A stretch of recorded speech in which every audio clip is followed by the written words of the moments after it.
ਸੱਜਣੋ ਤੇ ਮਿੱਤਰੋ, ਜ਼ਿੰਦਗੀ ਦਾ ਪਹਿਲਾ ਸਬਕ ਤਾਂ ਇਹੋ ਹੀ ਹੈ ਕਿ ਤੁਸੀਂ ਕਿਸੇ ਅਜਿਹੇ ਘਟੀਆ ਬੰਦੇ ਦੇ ਨਾਲ ਕਿਸੇ ਰਾਹ ਨਾ ਪਵੋ ਜਿਸ ਬੰਦੇ ਨੂੰ ਇਨਸਾਨੀ ਕਦਰਾਂ ਦਾ ਹਯਾ ਹੀ ਨਾ ਹੋਵੇ। ਉਹ ਬੰਦਾ ਬੇਸ਼ੱਕ ਤੁਹਾਨੂੰ ਕਿੰਨੀਆਂ ਯਕੀਨਦਾਨੀਆਂ ਕਰਾ ਦੇਵੇ ਕਿ ਉਹ ਆਪਣੀ ਕਮਿਟਮੈਂਟ ਅਤੇ ਅਸੂਲਾਂ ਦਾ ਪੱਕਾ ਹੈ। ਤੁਸੀਂ ਸਭ ਤੋਂ ਪਹਿਲਾਂ ਉਹਦਾ ਪਿਛੋਕੜ ਵੇਖ ਲੈਣਾ ਕਿ ਉਹਦੀ ਕੀ ਹੈਸੀਅਤ ਅਤੇ ਖਾਨਦਾਨੀ ਰੀਤ ਰਿਵਾਜ ਕਿਹੋ ਜਿਹੇ ਨੇ।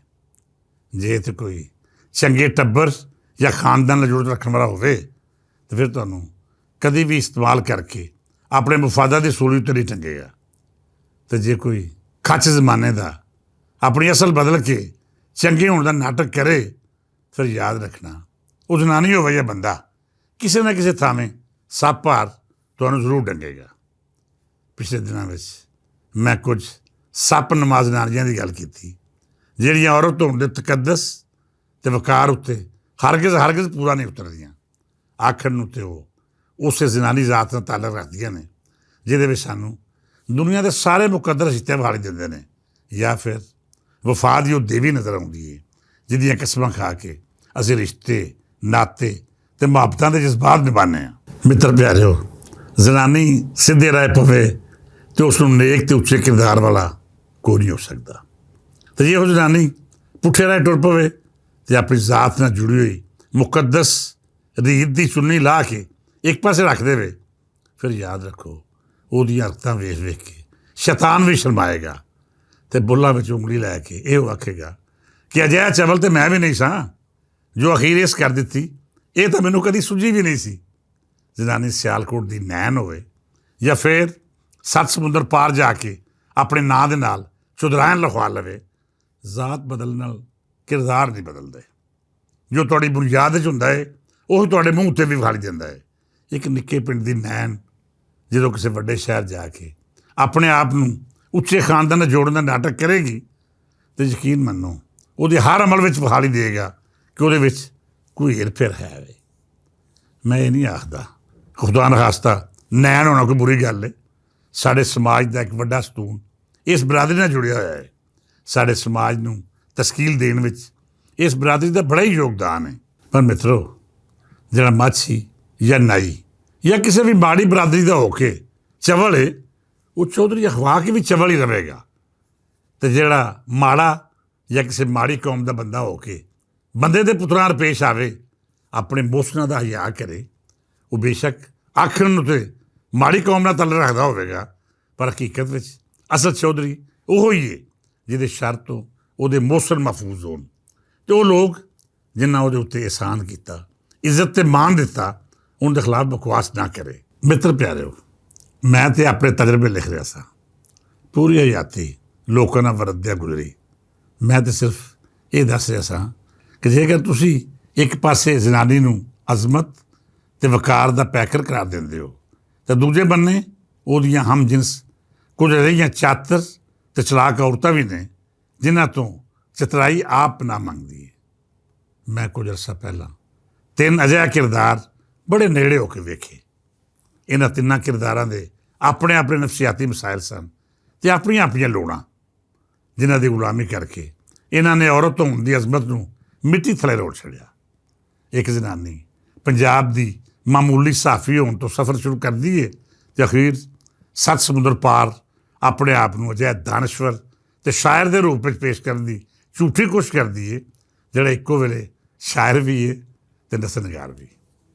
ਇੰਝ ਹੀ ਇੱਕ ਦਰਮਿਆਨੇ ਦਰਜੇ ਦੇ ਅਦੀਬ ਦੀ ਧੀ ਜਿਹੜੀ ਆਪਣੇ ਆਪ ਨੂੰ ਅੰਮ੍ਰਿਤਾ ਪ੍ਰੀਤਮ ਸਮਝ ਕੇ ਅਜਿਹੀਆਂ ਗੱਲਾਂ ਕਰਦੀ ਹੈ ਜਿਨ੍ਹਾਂ ਵਿੱਚ ਸਾਰੇ ਜਹਾਨ ਦੀਆਂ ਜ਼ਨਾਨੀਆਂ ਕਰਪਟ ਅਤੇ ਉਹ ਇਕੱਲੀ ਪਾਰਸਾ ਹੈ।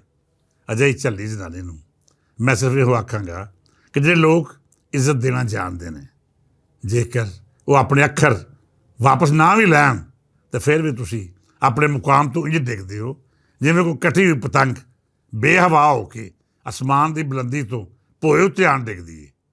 ਅਜਿਹੀਆਂ ਕੱਟੀਆਂ ਪਤੰਗਾਂ ਬੇਸ਼ੁਮਾਰ ਹੁੰਦੀਆਂ ਨੇ। ਉਹਨਾਂ ਦੇ ਰੰਗ ਵੱਖੋ ਵੱਖ, ਕਬੀਲੇ ਵੱਖਰੇ ਵੱਖਰੇ, ਪਰ ਕਰਤੂਤ ਇੱਕੋ ਜਿਹਾ। ਮੈਂ ਮਜ਼ੀਦ ਕੋਈ ਗੱਲ ਨਹੀਂ ਕਰਾਂਗਾ, ਬਸ ਇਹੋ ਆਖਾਂਗਾ ਕਿ ਆਪਣੀ ਇੱਜ਼ਤ ਅਤੇ ਮਾਣ ਦੀ ਡੋਰ ਨਾਲ ਜਿੰਨੀ ਦੇਰ ਤੱਕ ਫਜ਼ਾਵਾਂ ਵਿੱਚ ਉੱਡੋ ਬੜੀ ਗੱਲ ਹੈ। ਅਤੇ ਜਦ ਤੁਸੀਂ ਉਤਲੀਆਂ ਹਵਾਵਾਂ ਵੇਖ ਕੇ ਉਹਨਾਂ ਨਾਲ ਦਗਾ ਕਰੋਗੇ ਜਿਨ੍ਹਾਂ ਦੇ ਹੱਥ ਡੋਰ ਨੇ ਤੁਹਾਨੂੰ ਇਹ ਬੁਲੰਦੀ ਦਿੱਤੀ ਤੇ ਫਿਰ ਮਾਮਲਾਤ ਵਿਗੜ ਜਾਣਗੇ। ਮਿੱਤਰ ਪਿਆਰਿਓ, ਮੈਂ ਹਮੇਸ਼ਾ ਔਰਤ ਜ਼ਾਤ ਦੀ ਇੱਜ਼ਤ ਕੀਤੀ ਹੈ। ਮੈਨੂੰ ਉਸ ਔਰਤ ਤੋਂ ਹਮੇਸ਼ਾ ਨਫ਼ਰਤ ਰਹੀ ਹੈ ਜਿਹੜੀ ਬਾਇਜ਼ਤ ਹੋਣ ਦਾ ਡਰਾਮਾ ਕਰੇ ਤੇ ਦਰ ਹਕੀਕਤ ਅਜਿਹੀ ਨਾਇਕਾ ਦਾ ਰੂਪ ਹੋਵੇ ਜਿਹੜੀ ਦੂਜਿਆਂ ਦੀਆਂ ਧੀਆਂ ਭੈਣਾਂ ਦੇ ਦੁਪੱਟੇ ਦਾ ਸੌਦਾ ਕਰਦੀ ਰਹੇ। ਮੈਂ ਆਪਣੇ 40-45 ਸਾਲਾ ਸਹਾਫਤੀ ਕੈਰੀਅਰ ਵਿੱਚ ਅਜਿਹਾ ਬੇਸ਼ੁਮਾਰ ਕਿਰਦਾਰ ਵੇਖੇ ਨੇ ਜਿਹੜੇ ਬਜ਼ਾਹਰ ਤੇ ਮੌਜੂਦ ਵਿਖਾਈ ਦਿੰਦੇ ਨੇ, ਪਰ ਉਹਨਾਂ ਦਾ ਕਿਰਦਾਰ ਇਸ ਕਦਰ ਘਟੀਆ, ਘਿਨਾਉਣਾ ਤੇ ਭਿਆਨਕ ਹੁੰਦਾ ਹੈ ਕਿ ਅਸੀਂ ਅੰਦਰੋਂ ਹੱਲ ਕੇ ਰਹਿ ਜਾਂਦੇ ਹਾਂ। ਇੱਕ ਇਹੋ ਜਿਹੀ ਜਨਾਨੀ ਮਾਲ ਰੋਡ ਦੇ ਇੱਕ ਮਹਿੰਗੇ ਹੋਟਲ ਵਿੱਚ ਹਰ ਸ਼ਾਮ ਮਹਿਫਲ ਲਾਉਂਦੀ ਸੀ। ਲਾਹੌਰ ਦੇ ਵੱਡੇ ਵੱਡੇ ਬਿਊਰੋਕਰੇਟ, ਸਿਆਸਤਦਾਨ ਤੇ ਬਾਅਦ ਸਾਫੀ ਉਹਦੀ ਬੈਠਕ ਦਾ ਹਿੱਸਾ ਬਣਦੇ ਸਨ। ਸਾਰੀ ਦੁਨੀਆ ਜਾਣਦੀ ਹੈ ਕਿ ਇਸ ਦਾ ਕੰਮ ਵੱਡੇ ਅਹੁਦੇ 'ਤੇ ਬੈਠੇ ਤਾਕਤਵਰ ਲੋਕਾਂ ਨੂੰ ਸਪਲਾਈ ਦੇਣਾ ਸੀ, ਪਰ ਇਸ ਦੇ ਬਾਵਜੂਦ ਬਜ਼ਾਹਿਰ ਇੱਜ਼ਤਦਾਰ ਤੇ ਮੁਅੱਜ਼ਜ਼ ਉਹਦੇ ਨਾਲ ਬਹਿਣ 'ਤੇ ਫਖਰ ਮਹਿਸੂਸ ਕਰਦੇ ਸਨ। ਉਹ ਆਪਣੇ ਹਲਕੇ ਦੇ ਲੋਕਾਂ ਦੀਆਂ ਲੋੜਾਂ ਪੂਰੀਆਂ ਕਰਦੀ। ਜਿਹੜਾ ਉਹਦੀ ਬੈਠਕ ਵਿੱਚ ਬਹਿੰਦਾ ਉਹਦੀ ਮਨਪਸੰਦ ਥਾਵੇਂ ਤਬਾਦਲਾ ਹੋ ਜਾਂਦਾ ਅਤੇ ਜਿਹੜਾ ਜਿਸ ਤਰ੍ਹਾਂ ਦੀ ਖਵਾਇਸ਼ ਦਾ ਇਜ਼ਹਾਰ ਕਰਦਾ ਉਹ ਜ਼ੁਰਾਨੀ ਪੂਰੀ ਕਰ ਦਿੰਦੀ। ਉਹਦਾ ਮਕਸਦ ਪੈਸੇ ਕਮਾਉਣਾ ਨਹੀਂ ਸੀ, ਸਿਰਫ ਲੋਕਾਂ ਨੂੰ ਇਹ ਵਿਖਾਵਾ ਕਰਨਾ ਸੀ ਕਿ ਮੇਰੇ ਆਲੇ ਦੁਆਲੇ ਕਿੱਡੇ ਵੱਡੇ ਲੋਕ ਬਹਿੰਦੇ ਨੇ। ਇਹ ਵਿਖਾਵਾ ਉਹਦੀ PR ਬਣਾਉਂਦਾ ਅਤੇ ਅਖੀਰ ਉਹ ਅਜਿਹਾ ਕੰਮ ਵੀ ਕਢਾ ਲੈਂਦੀ ਜਿਹੜੇ ਕਢਾਉਣੇ ਕਿਸੇ ਹੋਰ ਦੇ ਵੱਸ ਨਾ ਹੁੰਦੇ। ਪਿਛਲੇ ਦਿਨਾਂ ਵਿੱਚ ਮੈਂ ਇੱਕ ਅਜਿਹਾ ਕਿਰਦਾਰ ਨੂੰ ਵੇਖਿਆ ਅਤੇ ਉਹਦਾ ਤਜਜ਼ੀਆ ਵੀ ਕੀਤਾ। ਬਜ਼ਾਹਰ ਉਹਨੇ ਵੀ ਉਂਝ ਹੀ ਮਜਲਿਸ ਲਾਉਣ ਨੂੰ ਆਪਣੀ ਕਾਮਯਾਬੀ ਦਾ ਜ਼ਰੀਆ ਬਣਾ ਰੱਖਿਆ ਹੈ, ਪਰ ਹਕੀਕਤ ਇਹ ਹੈ ਕਿ ਇਸ ਬੀਬੀ ਨੇ ਕਾਮਯਾਬੀ ਦਾ ਇਹ ਸਫ਼ਰ ਉਹਨਾਂ ਕੋਠਿਆਂ 'ਤੇ ਹੁੰਦੇ ਹੋਇਆ ਤੈਅ ਕੀਤਾ ਜਿੱਥੇ ਹਰ ਪੈਰ ਉੱਤੇ ਆਪਣੀ ਲੋੜ ਦਾ ਮੁੱਲ ਧਾਰਨਾ ਪੈਂਦਾ ਹੈ।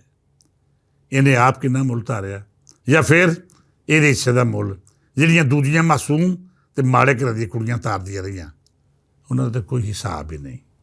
ਅੱਜ ਇਹ ਜ਼ਨਾਨੀ ਵੀ ਆਪਣੇ ਆਪ ਨੂੰ ਮੁਅੱਜ਼ਜ਼ ਆਖਦੀ ਹੈ, ਦਾਅਵਾ ਰੱਖਦੀ ਹੈ ਕਿ ਉਹ ਇੱਕ ਸਿਆਸੀ ਜਮਾਤ ਦੀ ਅਹੁਦੇਦਾਰ ਵੀ ਹੈ ਅਤੇ ਬਹੁਤ ਵੱਡੀ ਈਵੈਂਟ ਆਰਗੇਨਾਈਜ਼ਰ ਵੀ। ਕਦੀ ਕਦੀ ਸੋਚਦਾ ਹਾਂ ਕਿ ਸਾਡੀਆਂ ਸਿਆਸੀ ਜਮਾਤਾਂ ਦੇ ਆਗੂ ਰੱਤੀ ਬਰਾਬਰ ਵੀ ਅਕਲ ਨਹੀਂ ਰੱਖਦੇ। ਹੋਰ ਇਹ ਅਜਿਹੀਆਂ ਜ਼ਨਾਨੀਆਂ ਨੂੰ ਲੱਭ ਕੇ ਕਿਉਂ ਅਜਿਹਾ ਅਹੁਦੇ ਦਿੰਦੇ ਨੇ ਜਿਨ੍ਹਾਂ ਉੱਤੇ ਬਿਰਾਜਮਾਨ ਹੋਣਾ ਹਕੀਕੀ ਸਿਆਸੀ ਕਾਰਕੁਨ ਦਾ ਹੱਕ ਹੁੰਦਾ ਹੈ।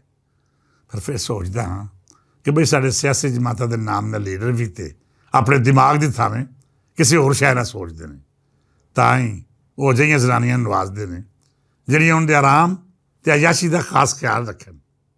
ਇਹਨਾਂ ਤਿੰਨਾਂ ਕਿਰਦਾਰਾਂ ਉੱਤੇ ਮੇਰੇ ਬਹੁਤ ਹੀ ਪਿਆਰੇ ਮਿੱਤਰ ਅਤੇ ਪੰਜਾਬੀ ਬੋਲੀ ਦੇ ਬਹੁਤ ਵੱਡੇ ਨਾਵਲ ਨਿਗਾਰ ਇੱਕ ਭਰਪੂਰ ਕਿਸਮ ਦਾ ਨਾਵਲ ਲਿਖ ਰਹੇ ਨੇ। ਮੋਢੋਂ ਨਾ ਬੰਨ੍ਹ ਲਿਆ ਏ, ਕਹਾਣੀਆਂ ਅੱਗੇ ਵਧਾ ਰਹੇ ਨੇ ਅਤੇ ਬਹੁਤ ਜਲਦ ਇਸ ਹਵਾਲੇ ਨਾਲ ਤੁਹਾਨੂੰ ਇੱਕ ਅਜਿਹਾ ਸ਼ਾਹਕਾਰ ਨਾਵਲ ਮਿਲੇਗਾ ਜਿਹਨੂੰ ਪੜ੍ਹ ਕੇ ਤੁਹਾਨੂੰ ਸਮਾਜ ਦੇ ਵਿੱਚ ਟੁਰਦੀ ਫਿਰਦੀ ਉਸ ਔਰਤ ਦਾ ਰੂਪ ਵਿਖਾਈ ਦੇਵੇਗਾ ਜਿਹੜੀ ਕਾਮਯਾਬੀ ਲਈ ਹਰ ਉਸ ਗਲੀ ਵਿੱਚੋਂ ਲੰਘ ਜਾਂਦੀ ਹੈ ਜਿੱਥੇ ਪੈਰ ਰੱਖਣ ਤੋਂ ਪਹਿਲਾਂ ਸਿਰ ਦੀ ਚੁੰਨੀ ਲਾ ਕੇ ਅੱਗੇ ਵਧਣਾ ਪੈਂਦਾ ਹੈ। ਥੋੜ੍ਹਾ ਜਿਹਾ ਇੰਤਜ਼ਾਰ ਕਰੋ, ਇਹ ਨਾਵਲ ਛੇਤੀ ਛਾਪੇ ਚੜ੍ਹੇਗਾ ਅਤੇ ਤੁਸੀਂ ਪੰਜਾਬੀ ਅਦਬ ਵਿੱਚ ਇੱਕ ਅਜਿਹੀ ਕਹਾਣੀ ਦਾ ਇਜ਼ਾਫਾ ਵੇਖੋਗੇ ਜਿਹੋ ਜਿਹੀ ਇਸ ਤੋਂ ਪਹਿਲਾਂ ਕਦੀ ਵੀ ਨਾ ਲਿਖੀ ਹੋਣੀ ਹੈ ਤੇ ਨਾ ਛਪੀ ਹੋਣੀ ਹੈ। ਅੱਜ ਦੀ ਗੱਲ ਇੱਕ ਵਾਰੀ ਫੇਰ ਉਹਨਾਂ ਜ਼ਨਾਨੀਆਂ ਦੇ ਨਾਵੇਂ ਜਿਹੜੀਆਂ ਆਪਣੀਆਂ ਲੋੜਾਂ ਦੀ ਗਰਜ਼ ਨੂੰ ਮੂਹਰੇ ਰੱਖ ਕੇ ਹਰ ਉਹ ਪੈਰ ਪੁੱਟ ਲਈਆਂ ਨੇ ਜਿਹੜਾ ਬਦਨਾਮੀ ਦੀਆਂ ਮੰਜ਼ਿਲਾਂ ਵੱਲ ਜਾਂਦਾ ਹੈ। ਪਰ ਇਹਨੂੰ ਬਦਨਾਮੀ ਨਾਲ ਕੀ ਲੱਗੇ, ਕਿਉਂ ਜੀ ਇਹਨਾਂ ਲਈ ਸਭ ਤੋਂ ਜ਼ਰੂਰੀ ਉਹ ਲੋੜਾਂ ਨੇ ਜਿਹੜੀਆਂ ਅਜੋਕੇ ਵੇਲੇ ਵਿੱਚ ਸ਼ਾਨਾ ਜ਼ਿੰਦਗੀ ਗੁਜ਼ਾਰਨ ਦਾ ਸਬੱਬ ਬਣਦੀਆਂ ਨੇ। ਅੱਜ ਲਈ ਇੰਨਾ ਹੀ, ਕੱਲ੍ਹ ਫੇਰ ਮਿਲਾਂਗੇ ਅਤੇ ਵਿਚਾਰ ਸਾਂਝੇ ਕਰਾਂਗੇ। ਇਜਾਜ਼ਤ ਦਿਓ, ਰੱਬ ਰੱਖਾ।